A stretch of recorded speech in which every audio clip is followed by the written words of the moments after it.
বৈশা সওয়াব কি সমান হবে? না। সমান হবে না।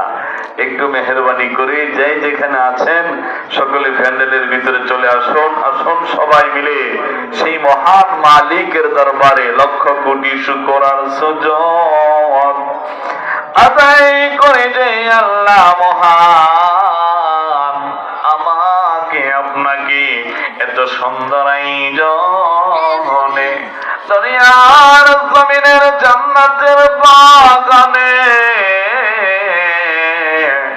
বসার সুযোগ করে দিয়েছেন সেই রব্বুল আলামিনের আলিশান দরবারে কালিমাতু শুকর আদায় করুন আলহামদুলিল্লাহ। আর জোরে আলহামদুলিল্লাহ।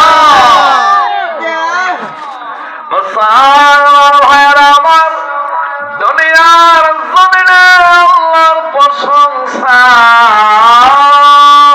বান্দার জবান থেকে বের হতে দেরি হয়। আল্লাহ তাআলার প্রশংসা যখন বান্দা করে, বান্দা করতে দেরি হয়, আমার আল্লাহ পর্যন্ত আল্লাহর ফেরেশতা পৌঁছাইতে দেরি করে না। সুবহানাল্লাহ। একমাত্র প্রশংসা করব কার? আল্লাহর।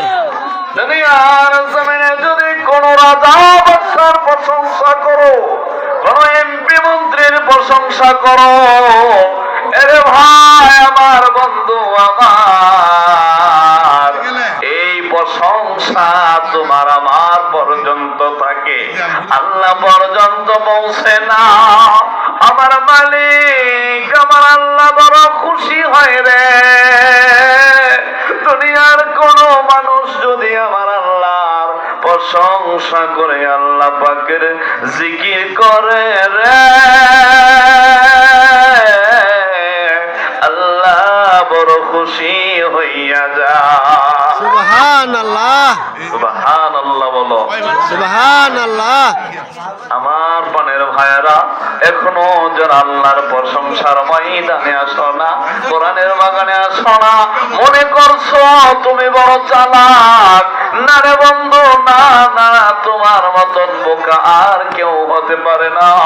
আল্লাহর জমিনের শ্রেষ্ঠ ময়দান হলো জান্নাতের বাগান হইল আজকে কদমতলের উত্তর পাড়ার কবরস্থানে জামে মসজিদ। এখানে যারা আসলে আমার নবী বলেন, এই ময়দানে যত বান্দা ঢুকে যাবে তার গুনাহগুলো আল্লাহ তাআলা ততক্ষণ পর্যন্ত ক্ষমা করতে থাকে যতক্ষণ সেই প্যান্ডেলে বসে থাকে। সুবহানাল্লাহ। আমার রব্বানের ভাইরা রে, পর্দার আড়ালের মা বোনেরা, জিন্দেগীর গুনাহ যদি ক্ষমা করাইতে চাও, আর দেরি না করে আজকের মাহফিলের ময়দানে চলে আসো। জিকিরের সাথে সাথে আল্লাহ তোমার জিন্দেগীর সব গুনাহ মাফ করে দিবে। সুবহানাল্লাহ। আমার ও পর্দার আড়ালের মা বোনেরা আমার, আমরা দুনিয়ার জীবনে পার্থিব জীবনে যত অন্যায় করেছি, যত অপরাধ করেছি, এর জন্য ক্ষমা চাইব কার কাছে? একমাত্র আমার রবের কাছে, আমার আল্লাহর কাছে। আল্লাহ নবী রাহমাতুল লিল আলামিন,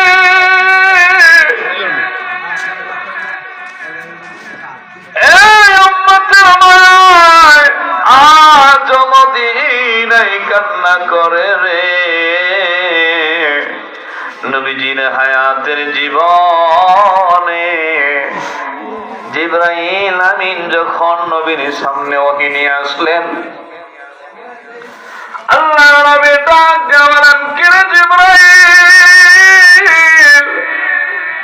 আজকে ওহী নিয়ে আইসা চুপ করে কেন বসে আছো? জিবরাইল ডাক দিয়ে বলেন, ইয়া রাসূলুল্লাহ, ইয়া হাবিবাল্লাহ, ওগো আল্লাহর নবী,